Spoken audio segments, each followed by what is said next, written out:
अस्सलाम वालेकुम व्यूअर्स। मटका बिरयानी बनाना बिल्कुल भी मुश्किल नहीं है, बहुत आसान है। जो आप मार्केट में जाकर बड़ी मज़ेदार सी मटका बिरयानी या छोटी सी मट्टी की देगची में बनी हुई बिरयानी लेकर खाते हैं, वो कुछ भी नहीं होता सिवाय आपकी एक बड़ी ज़बरदस्त सी बिरयानी की रेसिपी के।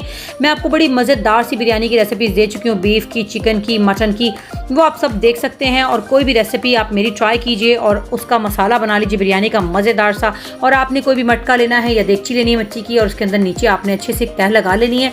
इसके बाद व्यूअर्स आपने इसके ऊपर कुछ हरे मसाले डाल सकते हैं, आप टमाटर और हरी मिर्ची वगैरह शामिल कीजिए। फिर बॉईल किए हुए राइस इसके ऊपर डाल दीजिए और थोड़ी सी प्याज डालिए, प्यारे प्यारे से कलर्स डालिए, येलो और ऑरेंज फूड कलर डालिए, कुछ ऊपर से भी गार्निश कीजिए। इसके बाद आपने फॉइल पेपर चढ़ाना है और इसे हल्की सी आंच पर दम पे रखना है। हल्का सा 2-3 कतरे पानी भी शामिल करना है। 5 से 10 मिनट के अंदर दम आ जाएगा अच्छे से और ये आपकी बिरयानी शानदार से तैयार हो जाएगी। मेरी बिरयानी की रेसिपीज़ बहुत शानदार हैं, आप ज़रूर ट्राई कीजिएगा, मुझे फीडबैक ज़रूर दीजिएगा। शुक्रिया।